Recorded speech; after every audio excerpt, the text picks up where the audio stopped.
Ladies and gentlemen, you're now tuned in to the Saxon's Bakery podcast. I'm your host, JG, the Quiet Assassin. Here across from me, I have French bread, always. the voice of reason, ladies and gentlemen. All right, without further ado, let's go ahead and segue in to this episode of All Sports. We're going to briefly discuss the winners and losers of the blockbuster James Harden trade that just went down this week. And also, we'll get into some of the NFL head coaching and offensive and defensive coordinator hires that stood out to us. So,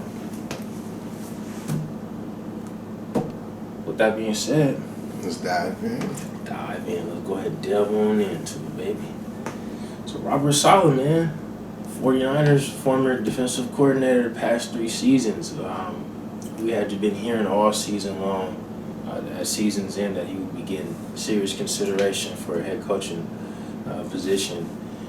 And it just so happened to be that the Jets had a vacancy that they needed to fill. Reached out to Robert Saleh. They hired him. Also heard that the 49ers received, I don't know if it was 1 draft pick or it was 2 draft picks, because Saleh's he's a minority coach, so the Jets had to give up some draft compensation to bring him on board. I think it's a good hire. He's a defensive-minded guy. He's coming into a team that really needs a quarterback. They're in desperate need of a quarterback. But after addressing that need, I don't know what direction or what side of the ball do they really address first, because I just feel like it's a lot to deal with. Yeah. So, I mean, just from my opinion, honestly, this was a scramble of a pick. They didn't take their time. Honestly, as an organization that is unsure of their quarterback, unsure of their direction, why would you just go after a defensive-minded quarterback, defensive-minded coach, knowing that you're a looming quarterback situation? You have a quarterback that's been there since he's been a rookie, struggled, multiple coordinators, multiple regimes. You bring in a defensive-minded coordinator who's not there for him. So you literally have to choose, are you going to trust this quarterback and a coordinator, or are you going to scrap everything and you'll start over? I mean, at this point, the Sam Darnold experiment just it doesn't seem to be working. And I guess to his defense, he hasn't had a stable coordinator. There's been constant turnover there, so it's kind of hard for a player to get acclimated to a system when he's changing one system, going to another system every year. You can't build any familiarity, knowing continuity or anything. That's the big word, continuity. Yeah, togetherness. So I don't know. I never was really sold on Sam Darnold. I just felt like he had a strong arm, but he wasn't accurate. Even dating back to his days at USC, man. He just USC quarterbacks. His big arm just didn't translate to the NFL. That's just, it's unfortunate. It's just the way it is sometimes. You know, some guys just turn out to be okay in college, but they don't have. I'm not gonna say they don't have the wherewithal, but they just don't have the it factor. Certain quarterbacks coming out of college, okay, this guy's polished enough to the point where he'll thrive at the next level. I never really saw that from Darnold, even coming in. Well, I mean, can you say that from just the classes? In general? Yeah, just in general. The past 3 classes of quarterbacks that you've seen, how many have you seen that you thought were going to be talents that are who they are now? Obviously, Deshaun Watson. We already knew he was going to be a top quarterback. We knew. We didn't know Mahomes was going to be this good, but I knew he wasn't going to be a bust. I knew that based off of what he did at Texas Tech, where he actually performed well while he was there. Kyler Murray, same thing. He played well at Oklahoma. I knew that he would. I didn't know that he would have instant success that first season, but I knew in due time that he wasn't going to just be an average quarterback. Mitchell Trubisky, I never heard of him coming in to the NFL, so I didn't know what to expect. I mean, he was big at NC State. Yeah. He was. You can't. As much as I want to dismiss Mitchell, he was something. He was something at NC. Like, even though they might have been, his numbers might have been inflated, like, due to the conference or due to talent, but I mean, he was still something. I don't feel like he's trash, but at the same time, I don't feel like he's it. Yeah, I don't think he's a franchise quarterback. He's an okay game manager. I'll give him that. He can manage the game, but if you're trying to build your offense around him, I just don't think. Fitzmagic of the future. Yeah, you're safe to say that. Not wrong. Not wrong at all. You put together a nice package of plays for him. He'll thrive in those. I don't know how many plays that the Bears run for him. I don't think they're gonna use the whole playbook for him. I don't think he's gonna be with the Bears long term. Yeah. No, I mean, I can see him migrating to the football team, being a backup for the Redskins. Browns. Being Vegas backup. See, this, like, the generate, like, Sam Darnold, Trubisky, Minshew, Carr,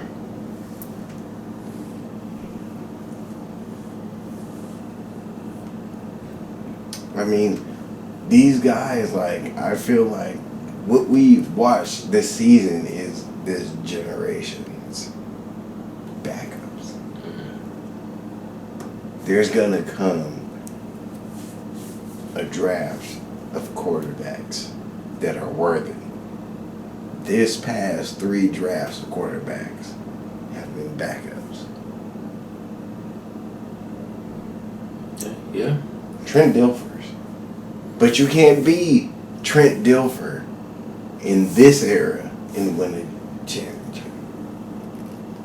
See, in an undeveloped NFL, you can have defense and throw.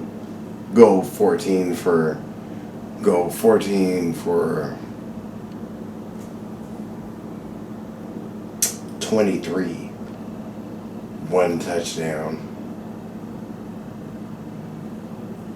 and win a Super Bowl. You don't have to put up those numbers. Now, yeah, it's shootout city. Yeah. Because, NFL offenses are just going to a whole new level, man. There's so many different wrinkles that are, part of offenses that weren't even dating back to, like, what? I'd say even 5 years ago, So, yeah. I feel like there's the days of the traditional stand in the pocket, pick defenses apart, have a quarterback. Now I think you need to be able to throw from the pocket, but you also need to be able to be mobile. Of course. Yeah. Dual threat. Dual threat. You can't, You can't be either or. Yeah. Because if you're just a scrambler, Mm-hmm. then like you got motherfuckers like the Steelers. We're gonna game plan for you running. Game plan for you to come out just predominantly. Oh, I know you're not gonna throw it down the field. You're gonna keep it on the floor. If you're gonna throw it, you're gonna throw it 5, 10 yards. Yeah. So, yeah, you definitely got to be versatile, man. The game's changing. You got to keep up with the times, you know. And I think that's one thing that a lot of teams are having difficulty with. Like finding players that kind of can be a dual threat and help propel them to the next level. So we touched on Robert Saleh, so Urban Meyer, man, he's the new head coach for the Jacksonville Jaguars, man. I mean, he doesn't have any NFL head coaching experience, but you know, we look at his resume and what he did when he was the head coach at the University of Florida and when he was the head coach at Ohio State. He came in to those programs and he turned them around. You know, made them national championship contenders. Yet that was at the collegiate level. The NFL game is a lot different than the collegiate game. But I think that the success that he has had at that level and the rapport that he has with a lot of players that are currently in the NFL, I think that will go in his favor. That will go in his favor. I'm interested in seeing how they approach the latter pick part of the draft. I think they have 11 picks total. Mm-hmm. So they have a lot of pieces that they need to, a lot of picks that they will have, and they need to address a lot of holes. But obviously, we touched on this last episode. Quarterback, that's where they're going with that first pick. But I think he'll do well, man. Prediction for what kind of record Jaguars will have next year. I could say they can win maybe 6 or 7 games next year. I mean, I'm saying this without knowing how they address free agency and who they actually end up getting in the draft outside of Jake with all the Lawrence. details. Yeah. So it's Bradley.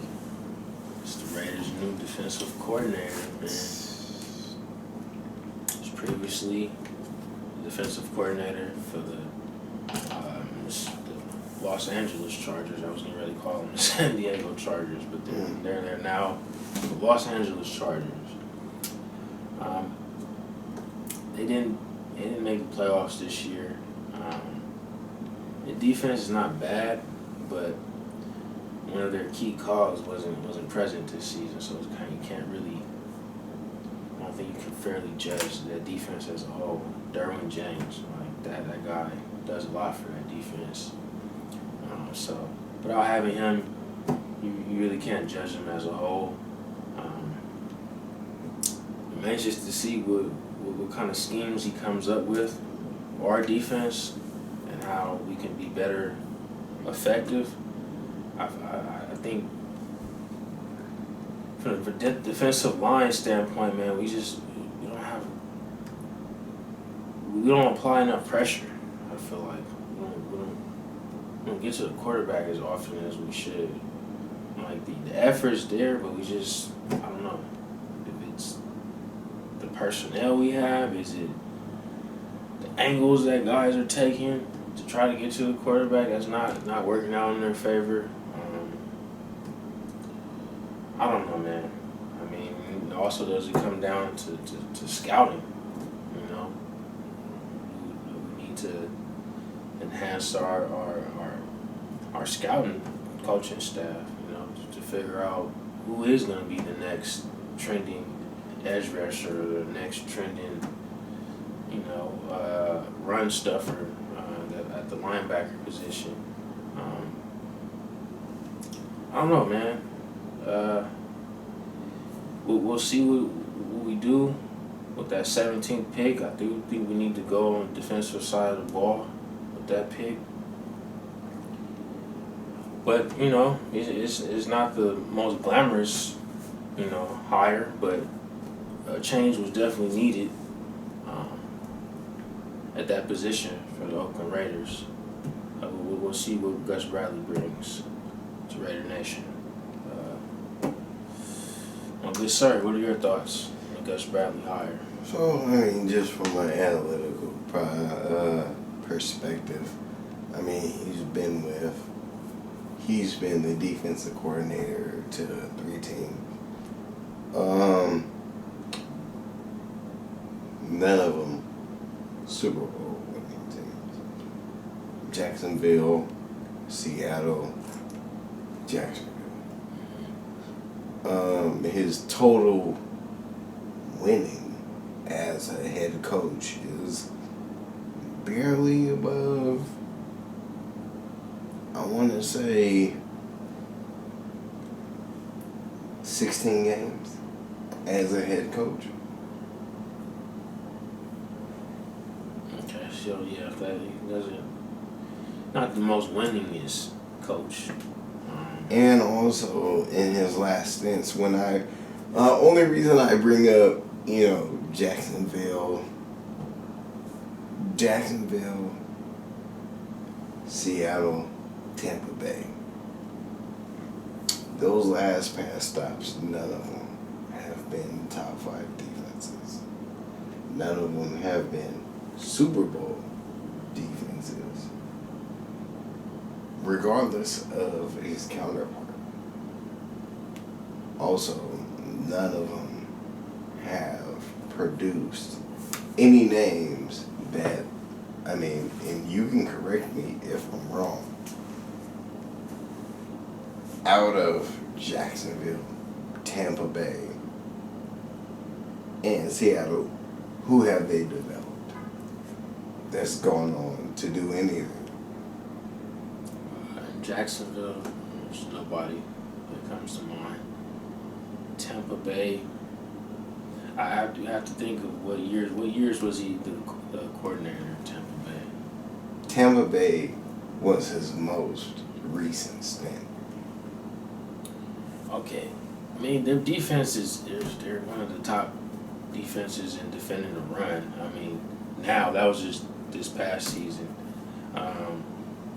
so you could say that he had a part in that trend going forward, like in the positive direction. I mean, yeah, he's not the coordinator now. You got Todd Bowles there, but I think he kind of groomed those guys to where Bowles was able to take over, and boom, they're a playoff team. Obviously, you know, you get Brady, he signs and all that, but that defense, they've been building it up over the years, you know. So, and when was he the coordinator for Seattle? I feel like Was Seattle. he there during Legion of Boom era? I don't know if he was there. I want to say that was what's his name? Ken Norton Jr. He was 2009. okay. That So that was prime. yeah, that was It's kind of the opposite. He came in when the players were already drafted to Tampa. Seattle was his heyday. You know, when he had the best talent. Mm-hmm. I don't want to disparage him because he's not a bad coach, but at the same time, he's not Wade Phillips. And Wade Phillips, in every defense that he's been in, the first 3 years has been top 5. Provens that. Not a hot take.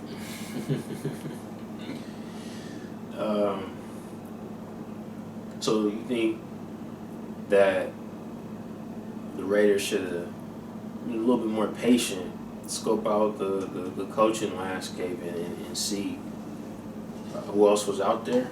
You think they kind of like jumped ship and kind of panicked and hired the first person that they decided to interview, like the Jets did with Saleh? I think the Jets really thought long and hard about offering this position to Saleh. I don't think it was like a spur of the moment type of hire for them. I think it was something that they were confident in doing for a while. No, I don't feel like it was a spur of the moment, but at the same time, I feel like it was the wrong decision. You don't have a defense. You have a quarterback.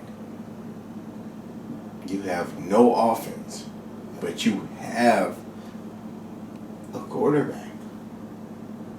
Why not go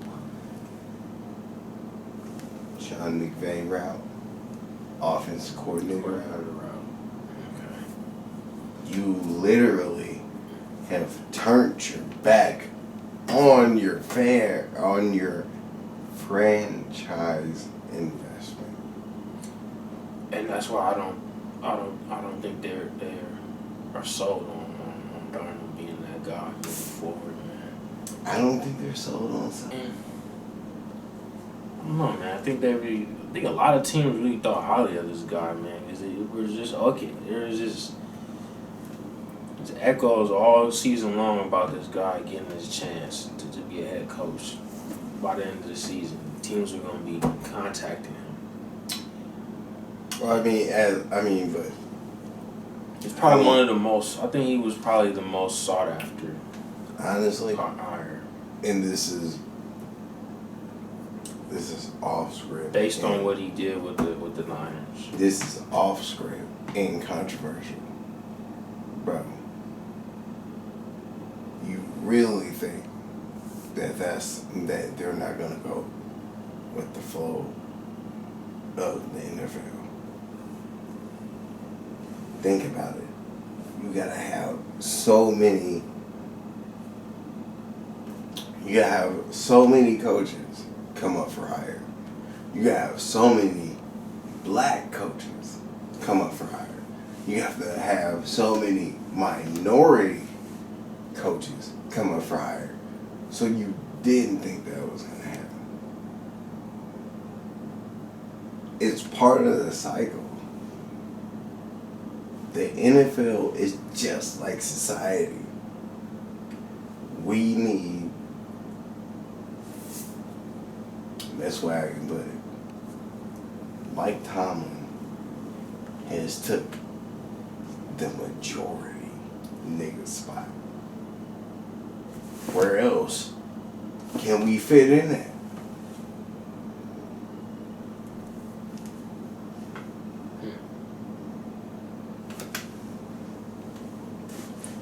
Yeah, I mean. And now they're trying to fill that void. So you have your Raheem Morrises, you have those players, your Todd Bowles. So, in essence,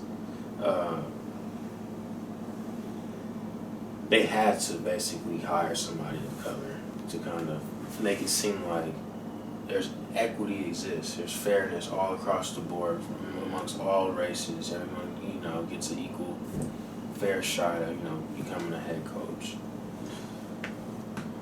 Yeah, I can see that. Teams do they gotta follow the ring rule. But you see in a lot of cases where I don't really feel like it is being upheld because you have guys like what was the Jets former Jets head coach name? Rex Ryan getting a ton of coaching gigs. Not doing anything, not turning any franchises around. But then you got guys like Mike Singletary, Hall of Fame linebacker who only got one opportunity. Can't get any other The chances? Niners, yeah. Like I don't understand it, man. So I mean, it's easy to understand because it's easier to tuck a minority to the side. Why do you think my whole reference is Bill Belichick? Why don't you think Bill Belichick has left? As many coaches have left their organization, not players, coaches. How many coaches have been in the NFL ranks, left the NFL ranks, came back to the NFL ranks? Bill Belichick is the only coach that has been in the NFL ranks, stayed in the NFL ranks, and has solidified himself in the NFL ranks because of his coaching continuity. My argument, Dennis Allen.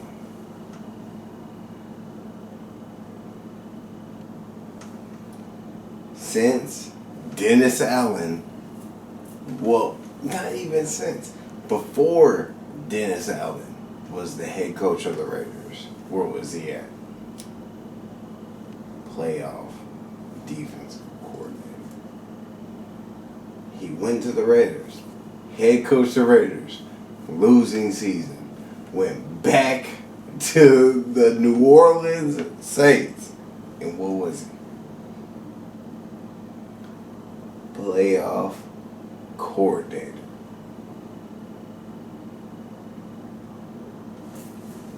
What's the difference? yeah, it's not. There's no difference. There's none. But what I think Belichick has going to his advantage is that he's had a lot of winning seasons while he was the coach for the. Well, he still is the coach for the Patriots. I mean, he hasn't had too many seasons where he hasn't made it to the playoffs. So I think he has that going for him. But Would you say he knows what a successful player looks like? I think with Belichick's system, you don't have to have one of the top players. You can have any player. It's just I just feel like he does a good job of putting guys in a position to where they can look better than they actually appear.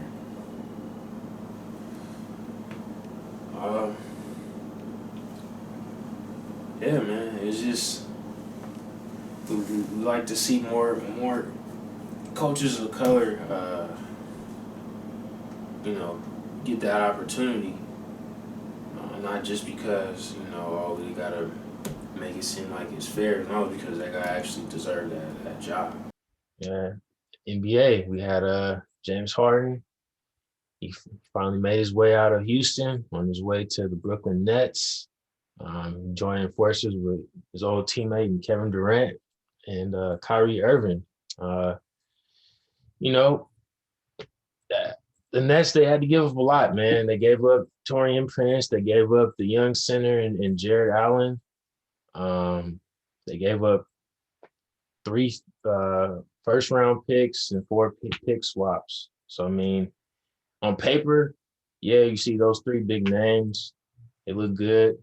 Obviously, they're going to make the playoffs, but it's going to be telling if they're going to get any help from their bench come playoff time. Because, they're not going to be expected to score a lot of points, but they are going to have to pitch in. The guys going to have to step up and hit open shots when the ball comes their way. That's the only downside I see to the trade. They got a little bit weaker defensively, and they lost some scoring. Yeah, they gave us, man. What do you think about the Harden trade? Do you think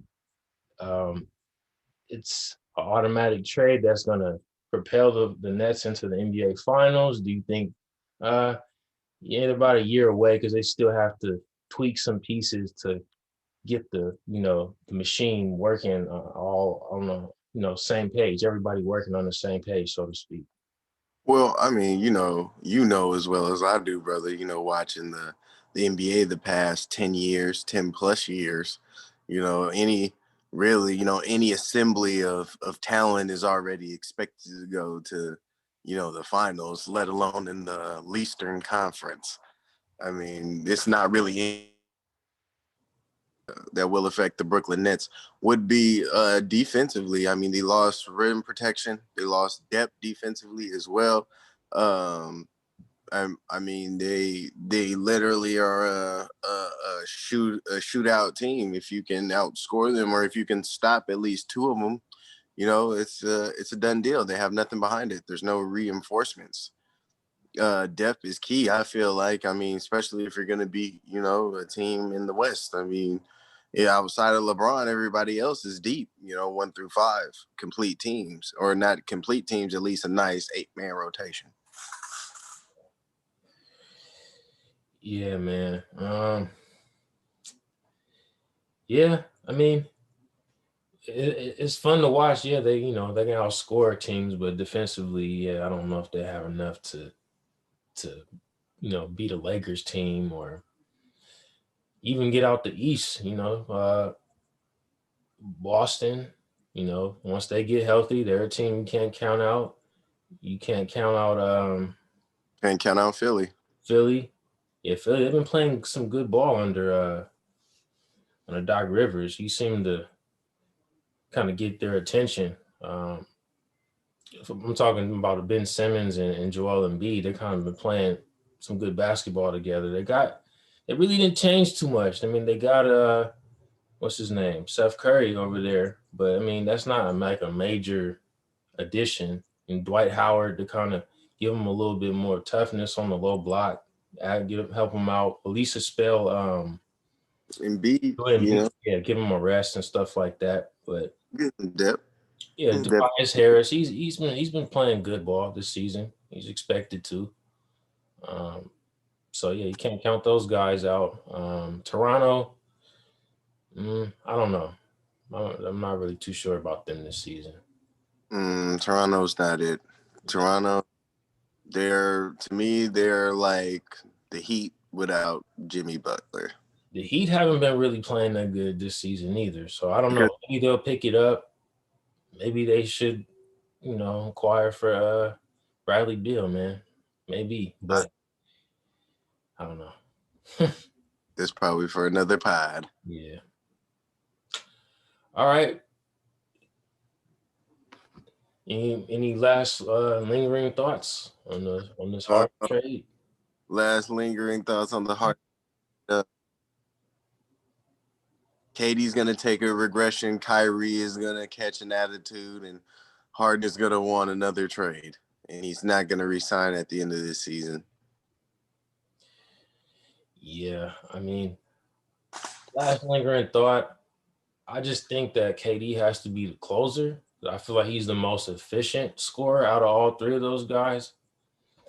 Harden, I mean, he's a good regular season player. It's just I don't really trust him with the ball in his hands, with the game on the line. Last shot, you gotta depend on Harden to make a play for you.